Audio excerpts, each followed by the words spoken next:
Hello, what I want to do is enlighten you about evangelical Christians, Jewish believers in Jesus, Jews for Jesus, Messianic Jews, what their attitude is towards Torah, towards those commandments given in the Hebrew Bible, which is referred to some people as the Old Testament.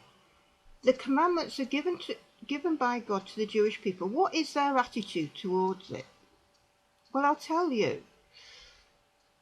Most evangelical Christians, anyone who's evangelical, fired up for Jesus, actually believes that the commandments of God given to the Jewish people is actually a curse. Now think about that, a curse, not a blessing, a curse. Now where's this idea come from that anybody could hold the belief that the God of Israel, who's given commandments to his own people that he's chosen, these are the commandments are given you, that it should be a curse? Well, it's come from St. Paul. It's come from St. Paul. It's come from a man who believed that the very laws of God given to the Jewish people to obey are a curse.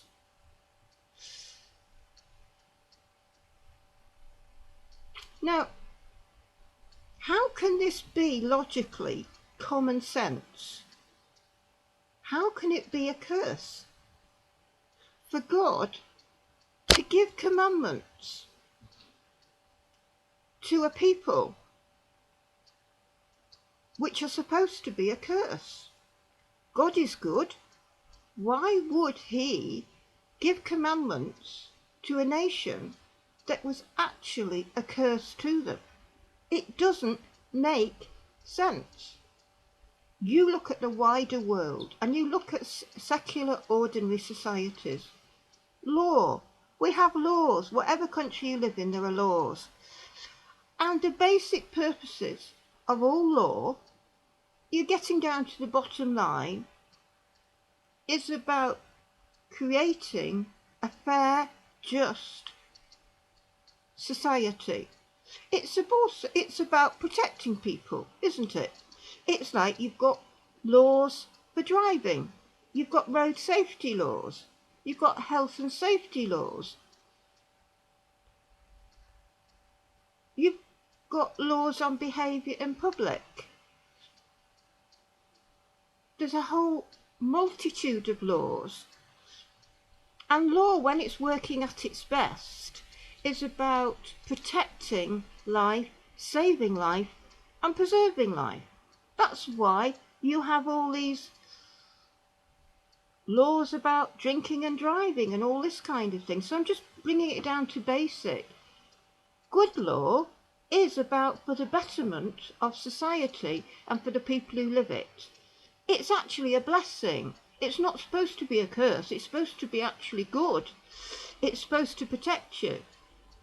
We have laws now in this country, in the United Kingdom, that are called hate crime. So anybody who starts slagging off, saying horrible things about homosexuals or Muslims, or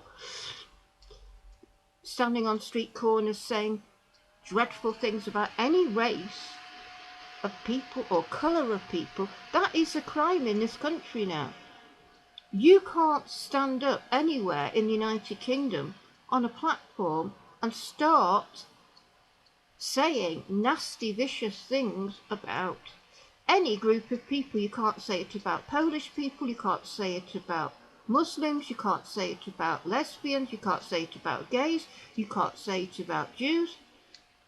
Right? So the whole purpose of law, when it's functioning at its best, is actually it's good. It's good. Now what St. Paul is suggesting, and well, he is saying directly, is that the laws given to the Jewish people, that he's commanded the Jewish people to do, are actually a curse. Now I think this is absolutely shocking and really quite sort of blasphemous. This is a God who Christians believe is good, he's just, And apparently he's given all these laws to the Jewish people that are supposed to be a curse. St. Paul believes, and because St. Paul believes it, all the evangelicals and the born-agains believe it, because they believe everything that the New Testament says, is that the Hebrew scriptures are a curse, and that it is impossible to obey the commandments of God. This is what evangelical Christians believe. They believe it's impossible for a Jewish person to obey the commandments of God given to the Jewish people. Right? Now this is in direct contradiction to the God of Israel, who stated in the Old Testament, in the Hebrew Bible, in the 5 books of Moses, in Torah, what he stated is this: the laws I'm giving you today are not too difficult for you to do. Listen to this. The laws I'm giving you today are not too difficult for you to do. It's not too difficult for you to do to keep kosher. It's not too difficult for you not to eat bacon. It's not too difficult for you to honour your family. It's not too difficult for you not to commit adultery. It's not too difficult for you not to murder. It's not too difficult for you not to steal. It is not too difficult. So don't start making excuses like, oh, it's too difficult. Oh, it's too difficult. We live in a world of excuses. Oh, I can't, it's not my fault. I can't help it. He was irresistible, this married man. I had to go to bed with him. I couldn't resist him. Well, you can. You can. Stop making excuses. Stop being complicit in adultery. Adultery is one of the 10 commandments. You do not do it. And if you fancy a married man, you don't go to bed with him, because you are breaking complicit in the 10 commandments. Don't make excuses, right? But the Christian thinks and believes that it's impossible to obey God. It's impossible. You can't obey God. They believe that if you happened to break any of the commandments of God, that you automatically go to hell. You will go to hell. You go to hell. That's what they believe. Right? But they don't believe you can obey them anyway, to begin with. Now, who's right? Is the God of Israel right when he says to you, the laws I'm giving you today are not too difficult for you to do? Or is it St. Paul? Who's right? Who would you believe with? Well, I go with God every time. I go with God with every time.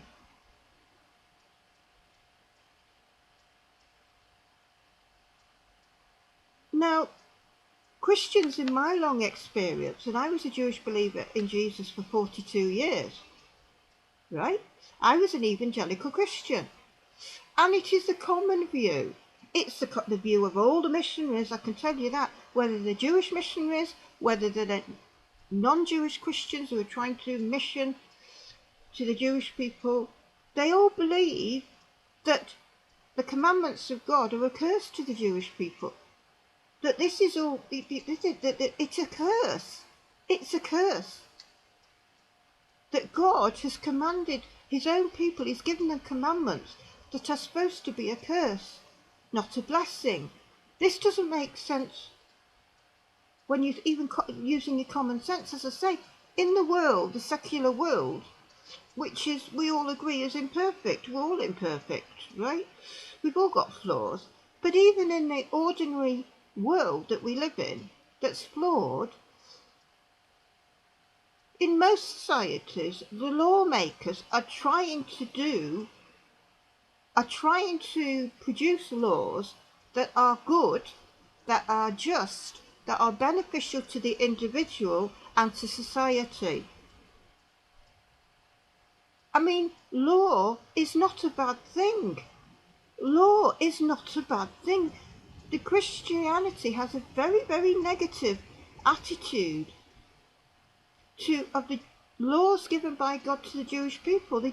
It's a very odd and perverted view, because common sense would say to you, law, you need laws. You need health and safety laws. You need laws about speed limits, people driving in built-up areas, right?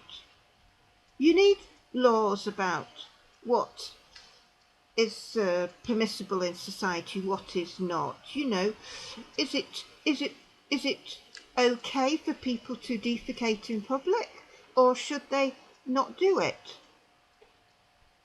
Right? Or should it be done privately? Right? Is it right that people are speaking hate publicly about Jews, about blacks, about homosexuals, about any race or ethnicity? Is it right that people should be allowed to do this publicly in a public street, in the high street? No.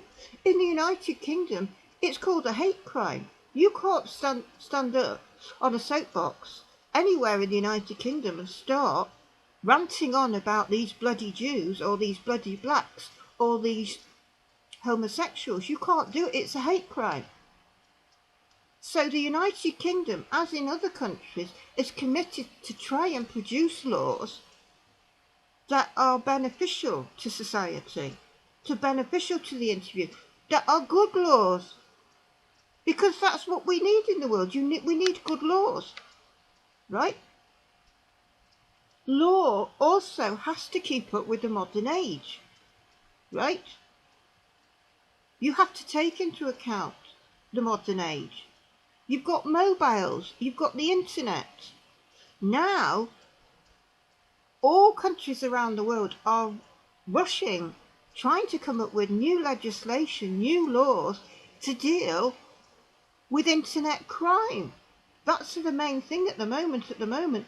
Fraud, internet, online fraud. This is a new thing. And so the lawmakers are having to try and deal with all of this. This is new. They're having to deal with changes in the world which necessitate new laws. They weren't needed before because there was no internet. There was no internet in the 1960s. There was no internet of it. There was no concept of it in the 1970s. You know, we're all used to it today. There was no such thing as an email. Nobody would know what you're talking about. There was no such thing as a mobile phone in the 1960s. And now you have laws concerning all of that. Now this is bringing me to the crux of the matter. And we're talking here about rabbinic law. Well, what is it? What is it?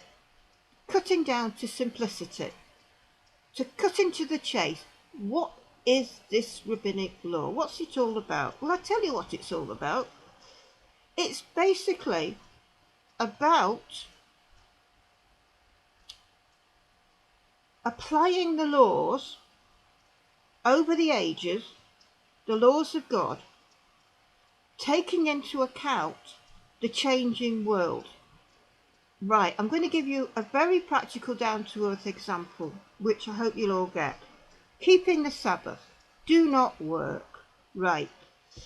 So God has said to the Jewish people, don't work on the Sabbath. Now, the first question the rabbis have to ask, and everybody's going to ask, well, what is work? What is work? Everybody has a different idea of what work is, right? Is gardening work? Is going jogging work? Is doing housework work? Is fixing the car work? Is doing the accounts online of the company you own work? Is this work? How do you define work? Right?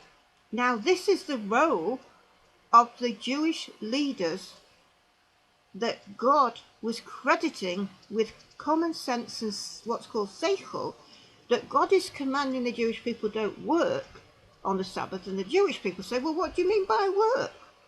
What do you mean by work? Because you've always got somebody, well, you know, what's work? So it's the role of the Jewish leaders to actually think about it. What does it mean to work? What is work? And how does it affect you keeping the Sabbath? Well, as we know, traditionally work gets you tired. Work is about, you get tired. When you're working, you get tired, right? Now, I love gardening, and as any gardener will tell you at first, they'll say, oh, gardening's not work, I love it, it's really relaxing, right? For the first 5 minutes. It is lovely and relaxing for the first 5 minutes, until you've got a weed that you can't get the so-and-so out, and then it's digging, and it's pulling, and it's shoving, and it's getting something else, and it's trying to get this blasted weed out, you can't. Right. So suddenly, 5 minutes ago that was nice and pleasurable and relaxing, suddenly is strenuous and tiring, and you're exhausted. Who is not exhausted after being in the garden for an hour? It is tiring. It is tiring. The whole point of going jogging is that it tires you out. Exercise is supposed to tire you out. It is supposed to tire you out. If it's not tiring you out, you're not exercising. If you don't come back from jogging and you're not tired, then you're not really jogging, are you? Right? You're supposed to get tired. You're supposed to get exhausted. That's the whole point of it. Right? When you do a day's work, when you do an hour's work, you're tired. That is the result of working. Right? Now, the whole point is you're not supposed to work. So we have to, the role of the rabbis, of the Jewish leaders, is to define and acknowledge exactly what work is. Because you're going to always have some clever so-and-so who comes up with something and says to the rabbi, is this work? And there's going to be a debate and discussion. Is it work or is it not work? How do you define what's work and what's not work? Well, one of the reasons, first of all, you use your common sense. Use your common sense. God has given us common sense. What is work? What is resting? What is taking it easy? What is resting and what is not resting? Is going for a jog resting? Is slaving in the garden all afternoon resting? Is going shopping resting? Is doing the housework resting? Is dealing with a pile of washing resting? Is dealing with a pile of ironing I've got to get through? Is that resting? So first, you've got the common sense. It's supposed to be a day of rest. And part of that day involves, usually in the morning, where you go and you pray to God in the Jewish community. You pray at a synagogue, right, with other Jews. You pray to God. You worship God. Right. You come back home, you have a meal, it's all relaxed. Right. Now, traditionally, the idea is that you then would perhaps have a discussion, a religious discussion about a piece of writing from the Hebrew Scriptures. You know, something spiritual, right? This is a day of rest. Taking it easy, just thinking about God, just, relaxing, chatting, things like that. It's not about doing the ironing. It's not about, well, we do some decorating, right? It's not about that. It's about taking it easy. Older people listening to this video, if you remember Sundays, I remember Sundays in the United Kingdom. All the shops were closed on a Sunday. There was not a single shop open on Sundays. It was against the law in the United Kingdom for a shop to open on a Sunday because we were more of a Christian society. And because it was a Christian society, they observed Sunday as a day of rest. So they use the common sense and say, well, obviously, you're not supposed to be shopping on a Sunday, taking it easy. You're with the family. You're not out shopping. Right? So all the shops were closed. The only shops that were allowed to open were small corner shops, which were managed by Pakistani families here in the United Kingdom. So anybody who wanted to get a pint of milk, the only place it could go would be a shop owned by a Pakistani family. It would be what was known as a corner shop, very small shop. And it sold everything and everything. It was fantastic. You could buy anything from these shops because people are always coming in on Sunday. I've run out of this, I've run out of that. I need headache tablets, I need this, I need all sorts. The streets were very quiet. There was less cars on the road. People didn't travel on a Sunday because it was all about staying at home. More people went to church on a Sunday in those days. But if you didn't go to church, you still it was a relaxing day. It was a day when you perhaps had a lie-in, right? You just relaxed, got up, had a leisurely breakfast. You might read the Sunday papers, but it was relaxed. You'd have a nice dinner with the family. Perhaps different family members would visit. You just relax with the family. Often people would lie down on and parents would go to sleep. They'd lie down on the couch Sunday afternoon and have a sleep. My late father used to do it. He'd have a sleep in the afternoon, Sunday afternoon. Every Sunday afternoon my father would go to sleep in the lounge. Don't disturb your father, he's having a sleep. My mother would have a sleep in the shop. She'd sit in the armchair, she'd go to sleep. Everything was very quiet. Everything was very relaxed. I lived in what was called an ultra-Orthodox Jewish community, very Orthodox. You know, where the men have the black hats and they've got the beards and they've got all in black suits and the white shirts. You know, I lived for years in this Jewish community, and on Saturday, you couldn't hear a pin drop. It was so quiet. It was actually lovely. There was no cars on the road. Very, very few. And this, when I lived in the Orthodox Jewish community, was the 1980s. And of course, you might get a few cars going through the area, you know, non-Jews, but it was basically quiet. You wouldn't, not a car moved on the road that I lived on. I lived on a little cul-de-sac, and I was 3 doors down from the Rabbi, and I was about 5 doors away from a little synagogue, a little shul, very front shul, right? I could, in my lounge, hear people singing in the shul. I could hear them singing in the synagogue, and when I was sitting in my lounge, it was very, very quiet. So the way it worked, it was so quiet. All the streets were quiet. All the Jewish shops were closed on a Saturday. Very, very quiet. What would happen is people would go to the shul, the synagogue, come home. The tradition is I'd be invited for a meal as a single person.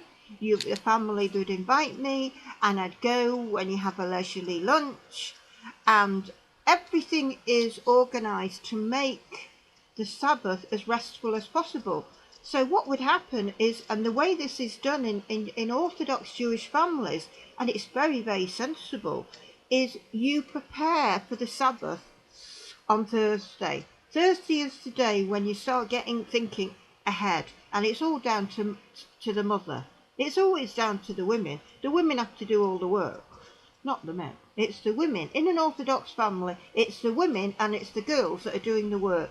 You have to prepare and get food ready for the family for Saturday, because the whole point of the Sabbath is you rest. You're not supposed to be cooking on the Sabbath, because we all know that's work. Cooking and like this, and I've got to get this ready, and I've got to peel this and get this, and I've got to wash up and this.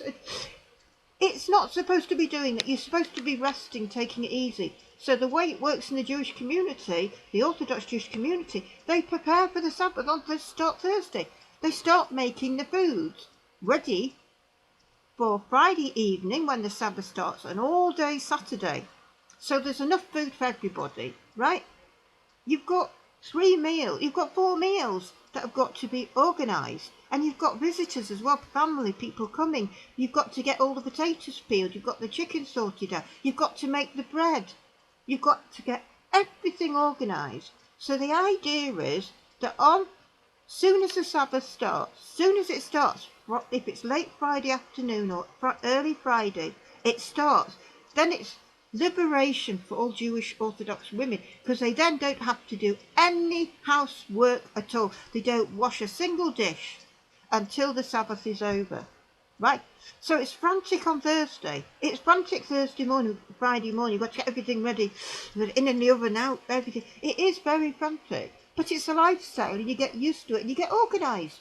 It's like anything, you get organised. You get to plan, you know how you've got to get everything ready, and everybody mucks in, the family, get everything ready for Friday when the Sabbath starts, so everything's made up ready. Right? Now, Rabbinic Judaism is about acknowledging the laws of God that are given to the Jewish people, but then actually having to work it out on the ground in practical, common sense, down-to-earth ways, taking into account our changing society. And also the fact is, how do you put it into practice? What is work and what is not work? What is it? Now, take the law of carrying, which is also referred to in the New Testament. Carrying, traditionally, from biblical times, is about work, because probably a lot of people don't know this, but the Jewish people historically, we were agricultural people, right? So agriculture is very hard work. Working with harvest and sowing seeds and planting and reaping and everything else, and everything, all agriculture, all the milking of, just take milking of cows and everything else that is involved is very, very heavy work. Work traditionally is heavy work. You know, you thinking back to decades ago, it's all about manual hard work. It's about carrying heavy bags of this, heavy bags of that, moving this, moving that. It's all hard physical work, right? And it's supposed to be a day of rest, right? Now, the rabbis are not stupid. They're not idiotic. They're smart. They're not idiots. I know from living within evangelical Christianity that the evangelicals and these missionaries to the Jews don't have a respect for the application of the laws of God being applied by rabbis, being worked out in the Jewish community. They have no respect for rabbis, for any rabbi. They just have utter contempt for the very laws of God given to the Jewish people, and also how the rabbis are trying to apply it to the modern world, because obviously they're wanting the Jewish people to get into the spirit of the law and to obey the commandments of God, but you have to use your common sense as how to work out what is work and what is not work. Now, take a baby. A baby's in the cot. It's Saturday. Baby starts crying. Now, obviously, what do all mothers do when a baby's crying and it won't stop crying, is they pick baby up and hold it in its arms and say, "What's the matter? What's the matter, little baby? What is the matter? What is it? You need something. What is it? Is it some milk? You know. What is it? What, is she all right? Is it this? Is the checking? Is everything all right? Is there something the matter? Why she won't stop crying?" They pick her up and hold her in their arms. They rock her. They rock the baby. What is it? Right, that's what mothers do. Right? The rabbis know this. Now, when the rabbis say don't carry on the Sabbath, they don't mean a mother doesn't pick up a baby when it's crying and cuddle it and find out what's the matter with baby.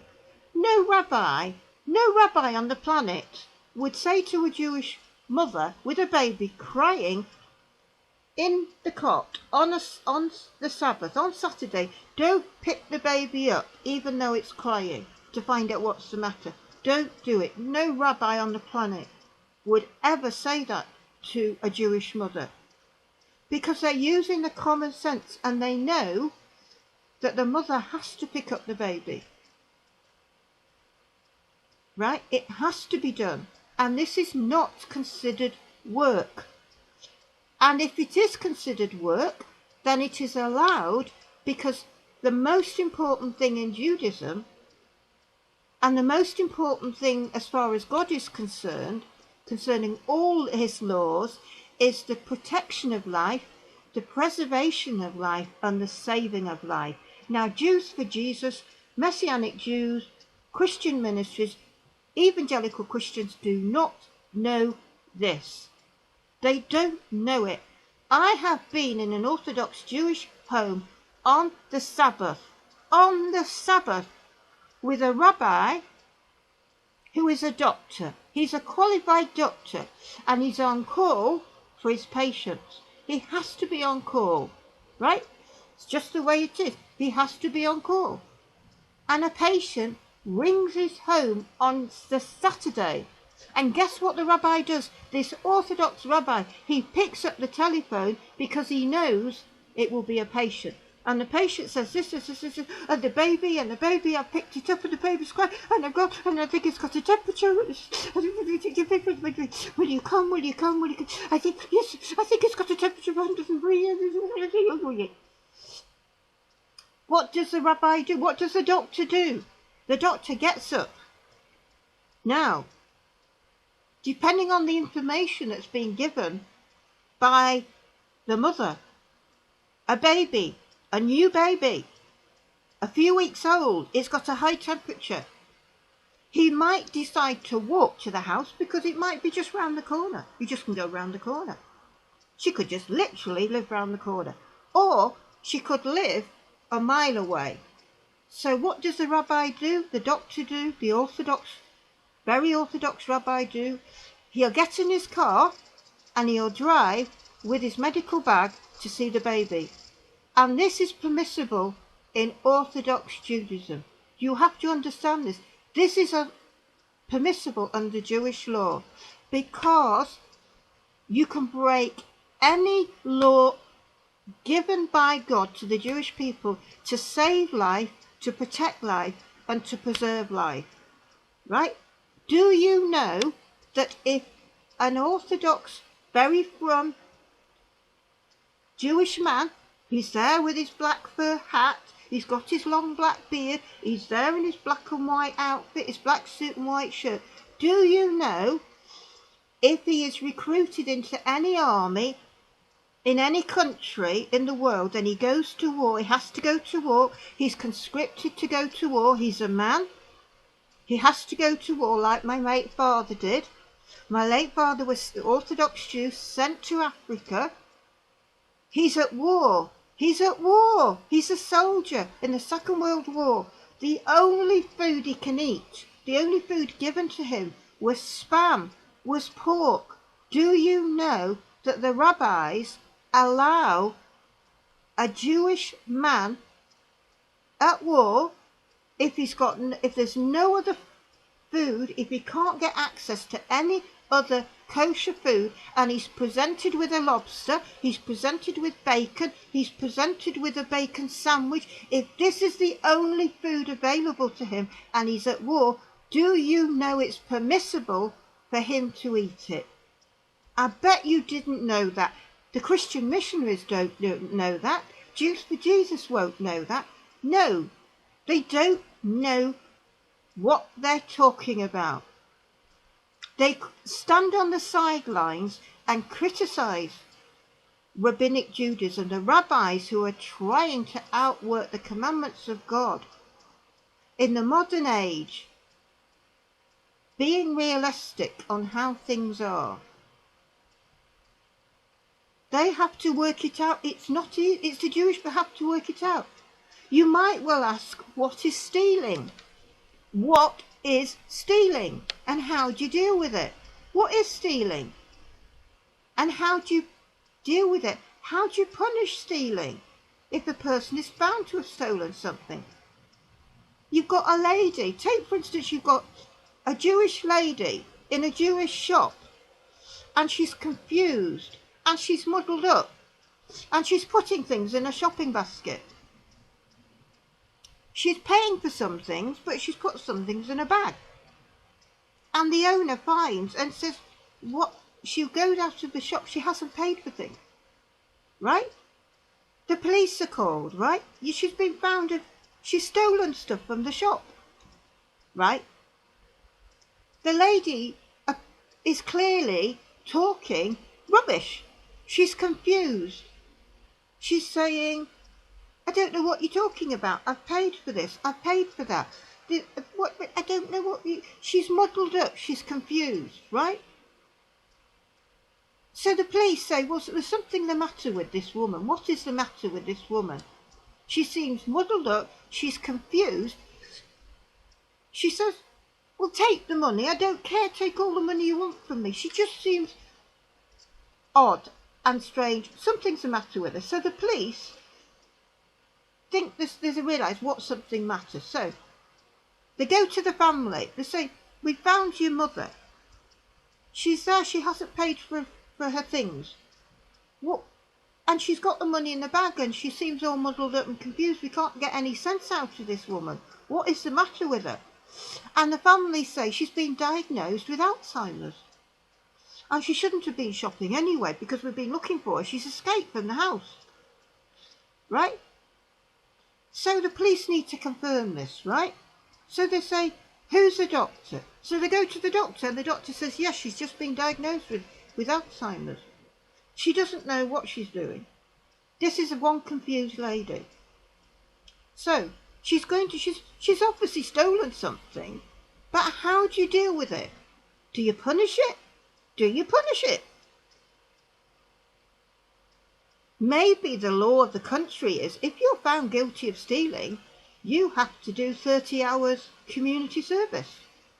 Do you think that this woman found guilty of stealing who has Alzheimer's should be required to do 30 hours of community service because she stole? There's going to be a difference of opinion. Many people would say, well, this is ridiculous. The poor woman's got Alzheimer's. She doesn't know whether she's coming or going. You can't punish her. She's ill. She's sick. Most people watching this video would agree with this point of view. There would be some that would say, oh no, I don't care if she's got Alzheimer's. She still has to be punished. Now, this is what happens when you have laws. As soon as you have laws, you have questions. And I think this is the reason, fundamentally, is why we Jewish people are such a questioning people. We know from having been given laws by the God of Israel that in order to apply them, we've got to use, first of all, our common sense and actually think about things and discuss things together and work out the most sensible, humane, compassionate, just way of applying that law, of not being rigorous, of inhumane, of cruel, but of being compassionate, merciful. Obviously, you don't work on the Sabbath. People don't work on the Sabbath. We all get that. But the baby's crying. You pick up the baby, cooing, cooing, cooing. You've got to save life. You've got to save life. Right?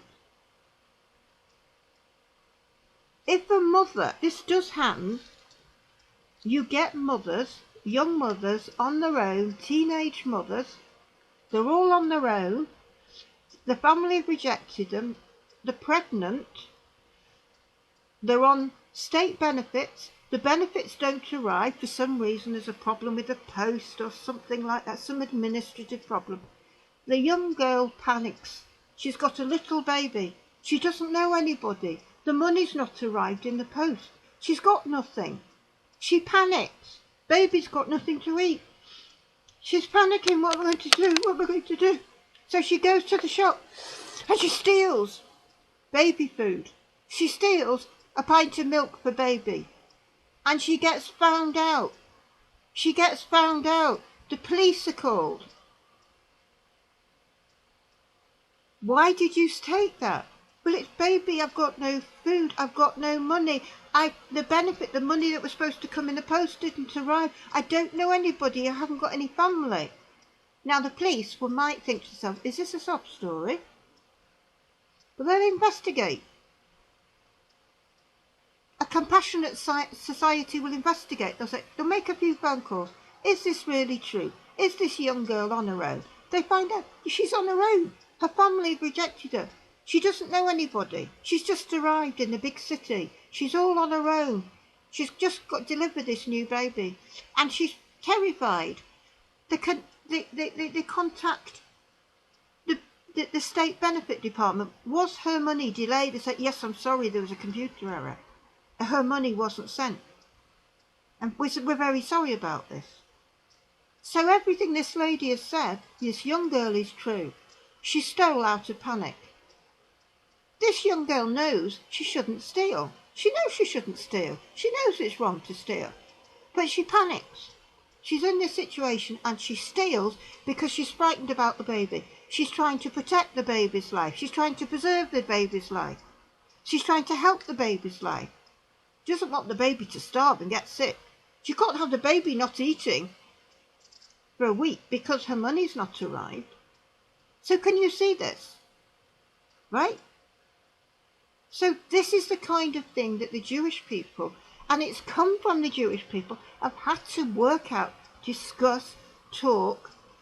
And this is why we are a people that always discuss and debate things. We always debate and discuss because God has given us laws and he's given us the common sense and brains that he expects us to use our common sense and to discuss and debate and to work out how justly to apply his laws. You have to ask the question, do you think the God of Israel would want a young girl in that situation punished for stealing milk for the baby when she was trying to do it solely to preserve the baby's life, to protect the life, and to help the baby's life? The young girl panicked. She did something wrong, but her motives were totally pure. Totally pure. It was all about that baby. There was nobody she could have turned to help. She didn't think of going to a neighbour. Maybe you say she should have gone to a neighbour. Maybe she should have done, but she didn't think of that. She panicked. And she did what a lot of people might do in that situation. She stole. She did wrong. But her motive was solely for that baby. No rabbi in Judaism would say that that young girl should be punished for what she did. They would all say, veer on the compassion, and what this young lady needs with the baby is help from the community. She needs somebody to come alongside her who, when anything like this happens, she can turn to. She needs somebody there for her. So if it happens again, money doesn't arrive, she's got no money, nothing to feed baby, there's somebody she can see and say, oh, will you help me? Right? And this is Judaism. This is Judaism. And I have never in all my 42 years met any evangelical Christian, any Christian in the church who has understood this. They don't understand the Jewish religion. They don't understand how it's applied. And they stand on the sidelines and criticize and demonize all the rabbis who over the centuries, with the modern age, modern technology, steam engines, cars, everything modern, the introduction of factories, everything, they're having to think, how do we apply all these laws about what is kosher, what is not kosher? How do we apply it? Should a Jewish person, eat a packet of crisps that's made with bacon fat? Well, if we're not supposed to eat bacon, then you don't eat crisps with bacon fat. I mean, it's not rocket science. It is not rocket science. You don't eat crisps made with bacon fat. Right? Should you eat a vol au vent full of prawns? No, you shouldn't. Right? Should you eat a Chinese takeaway with prawns in it? No. Can you understand where I'm coming from? This is basic common sense. This is the role of the rabbis. What's kosher? What's not kosher? You have to check. I went to a meal of a non-Jewish family, right? I couldn't believe it. And they put in this dish. It was a 3-course meal. What I thought was tomato soup. And he said to me, "Oh, do you like lobster soup?" as he was pouring it out. I said, "What?" Oh, I said, "You are joking." He says, "No, this is lobster soup. I've made it myself." Oh, I said, "No, I can't eat that." "Oh, no." I was sorry. "Oh, no. You are serious? This is lobster soup?" I thought he was just joking with me. "No, this is lobster soup." "Oh, no, I can't eat that."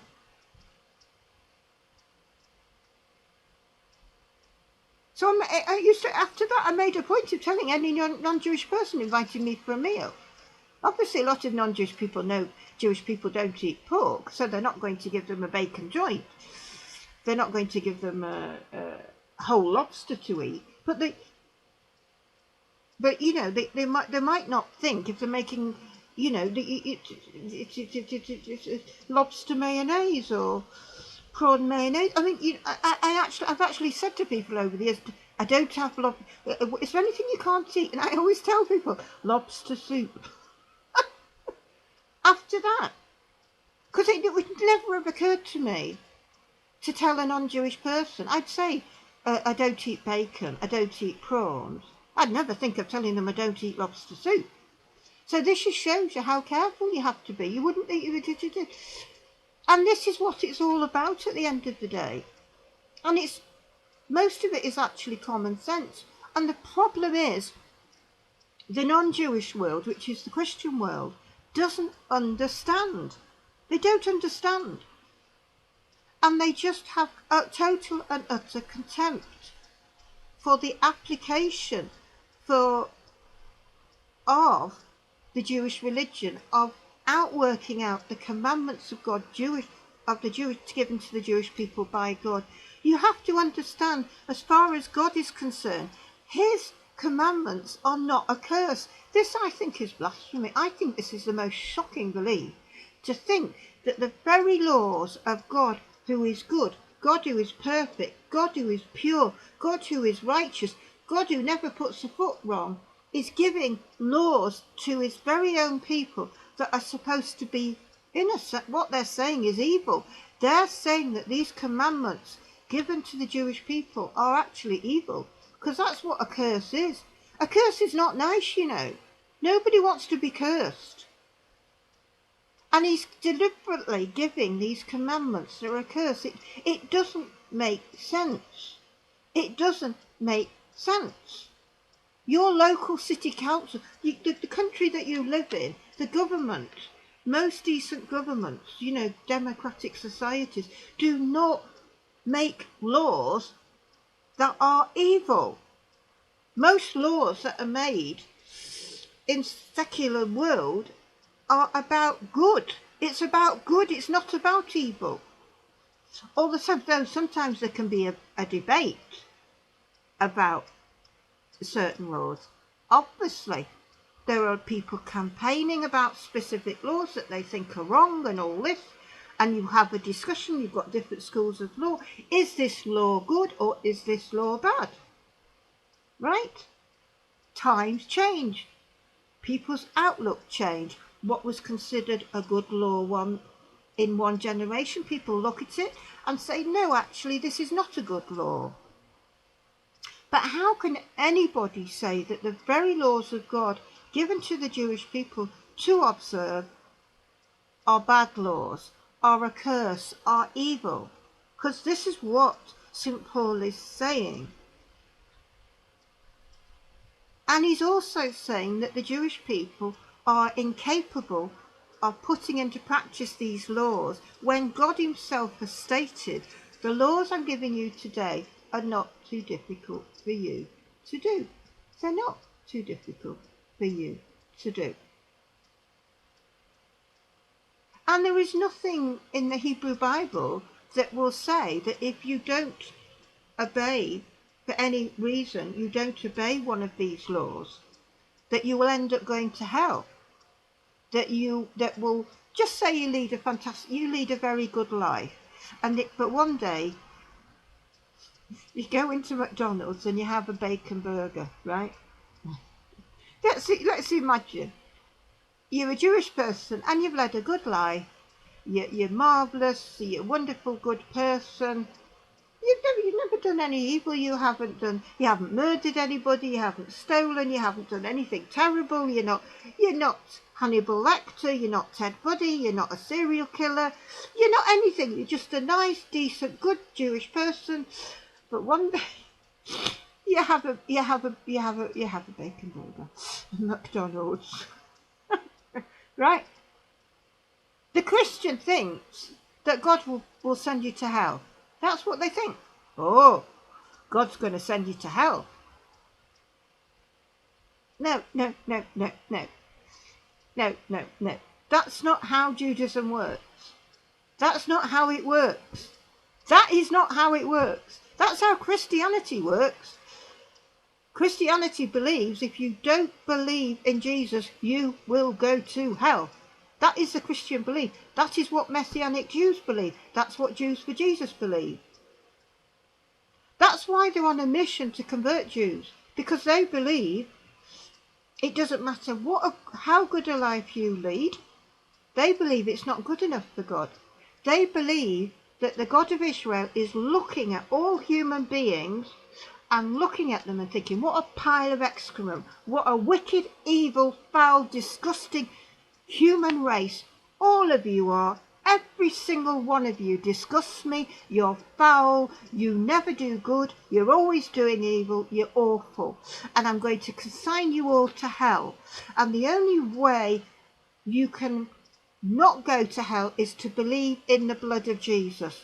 This is what Christianity believes. And what Christianity has done is has taken the Hebrew scriptures. They've taken even the Psalms and perverted them. They pervert everything in the Hebrew scriptures. They pervert everything. This is the problem with Christianity. It's perverted everything of the Jewish scriptures.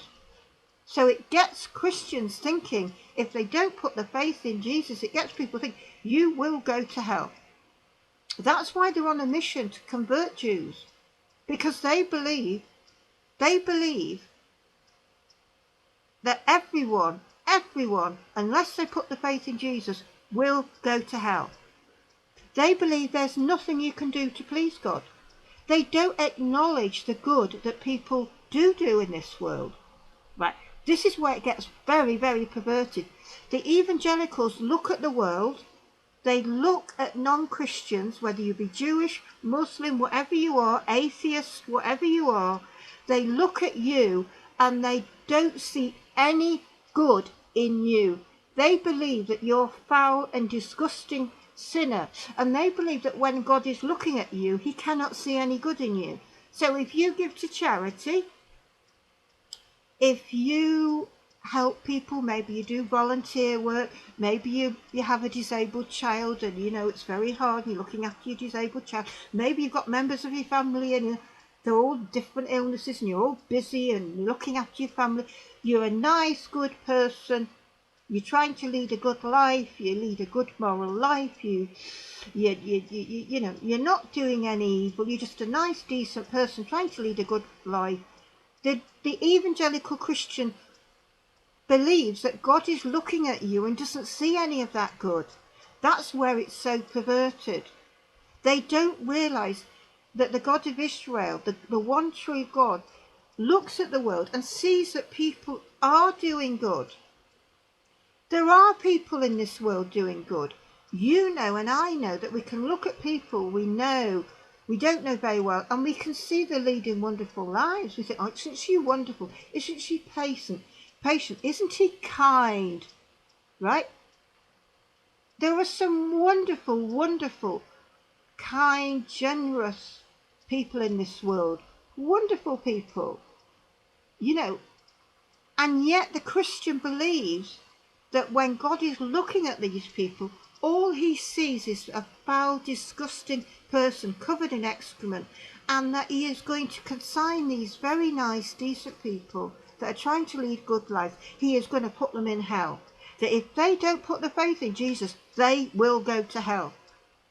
This is what the born-agains believe. The born-again Christians, the Jews for Jesus, the Messianic Jews, they don't see good in ordinary people.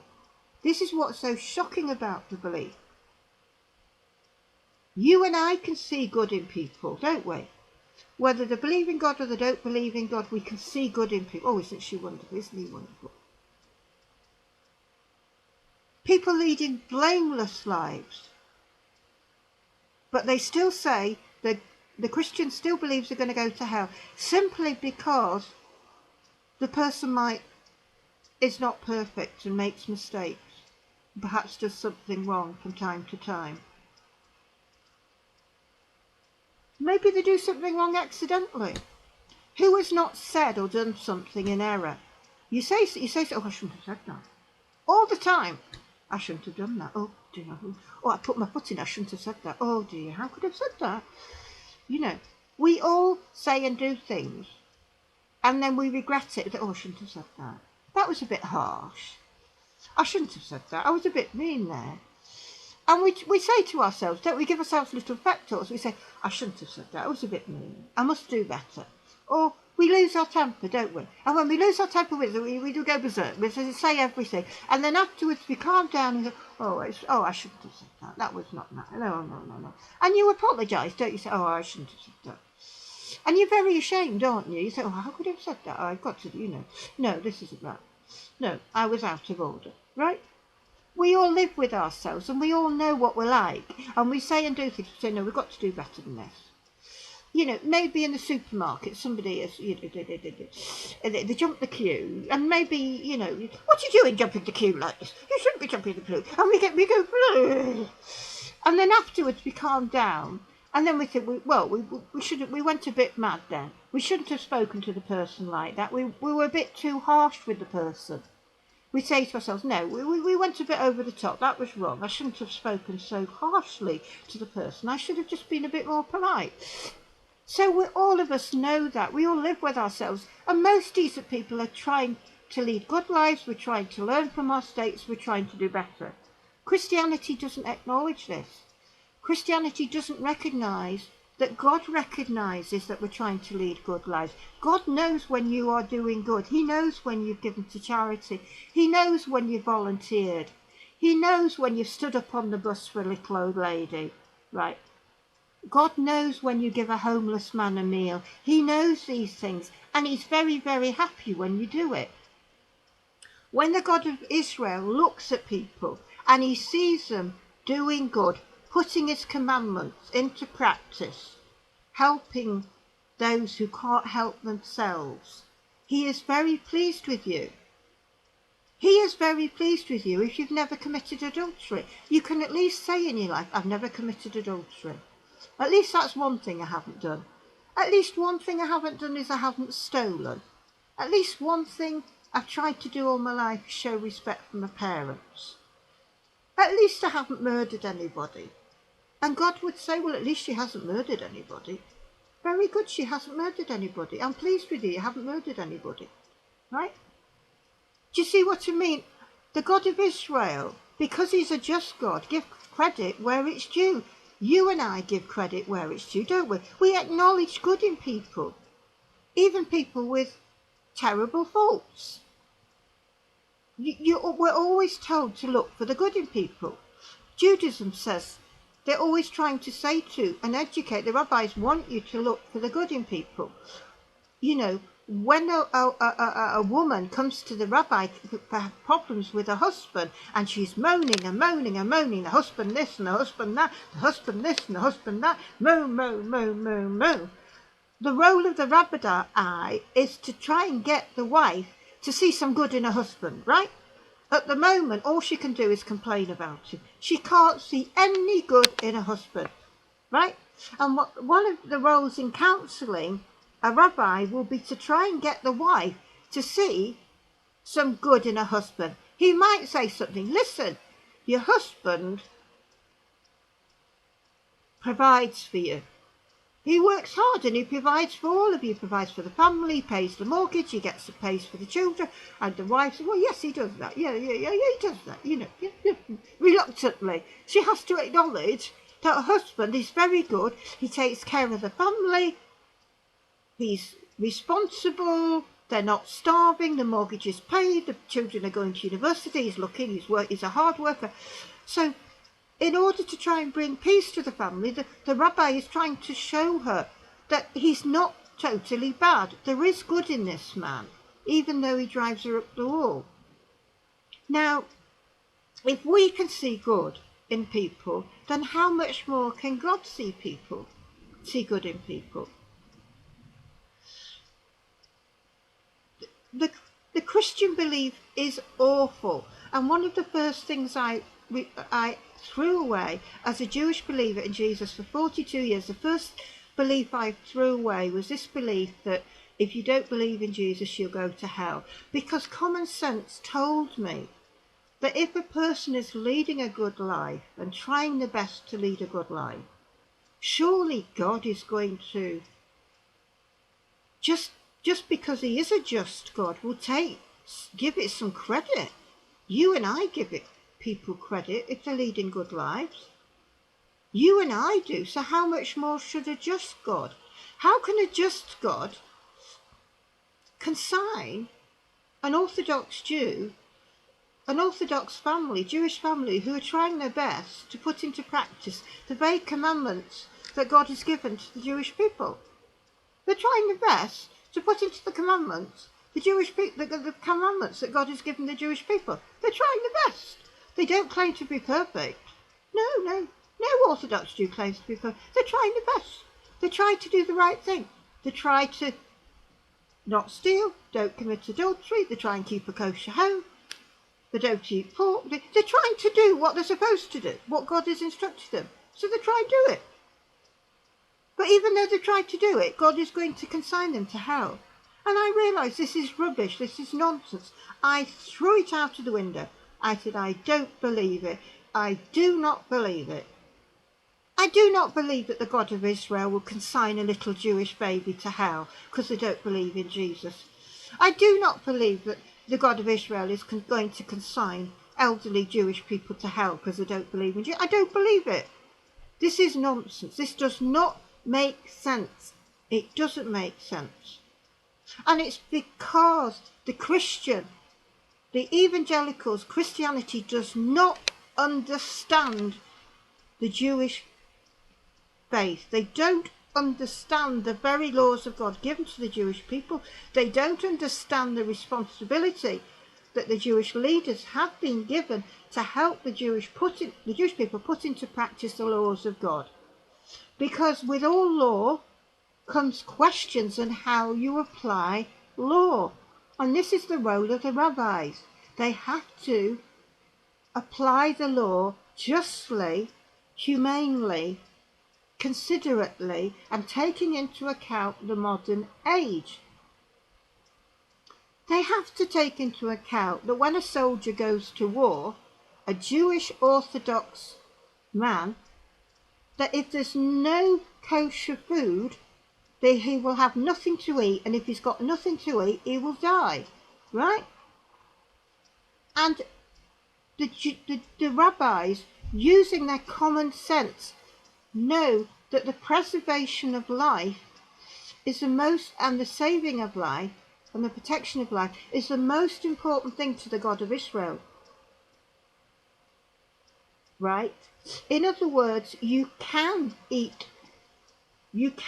break the very commandment of God not to eat pork if it means it saves your life, protects your life, and preserves your life, but only in specific situations like a soldier at war. Right? What tends to happen with people, and we know this, we know what human beings are like, is we love to make excuses about why we do things, and we love to justify ourselves, right? But all these rabbinic laws are not stupid. There is no reason for them to be looked at or viewed at with contempt, right? Which is what the evangelical Christian and all these missionary societies and all these Jews for Jesus and Messianic Jews, they learn this behaviour, learn these attitudes, and they have total and utter contempt for all the laws of God, all the laws and the way they're applied by the rabbis. They have total and utter contempt. And this is what Jewish people who believe in Jesus are actually taught. They learn it from other Jewish believers, who learn it from Jews for Jesus, who learn it from all the churches, who learn it from the New Testament, who learn it from St. Paul. The law is a curse. The law is worthless. The very laws of God, he's calling it worthless. He's calling it a curse. He's telling the Jewish people, it's impossible to obey the laws of God. Well, God himself has said that's not true. This is not true, St. Paul. The God of Israel would say to St. Paul, you are speaking blasphemy. I have told the Jewish people, my laws are not too difficult for you to do, and you can do them. So stop making excuses. Stop making excuses. You can do them. I don't ask you to do things if you can't do them. I know you can do them, right? I wouldn't ask you to do something if I didn't believe you could do them. Parents don't ask the children to do things if they don't believe they can do them. Tidy your bedroom. Be in for 9 o'clock. Set the table. Wash the pots. They know the children can do this. They know the children can get home for 9 o'clock. They know the children can be in bed on time. They know the children can wash the pots. They know the children can set the table. There's no excuse. There's no excuse. They know they can do them. And in the same way, you know your teenage son can set the table and put out the rubbish. God knows that the Jewish people can obey his laws. But this is what Christianity, evangelical Christianity, Jews for Jesus, simply don't understand. And they choose to believe the New Testament, the writings of St. Paul, a convert, a traitor to his own people, a traitor who worships a man who he thinks is God. He thinks Jesus is God. He believes he's the Messiah. Anyone who believes in Jesus worships Jesus, and they all believe that Jesus is God in the flesh.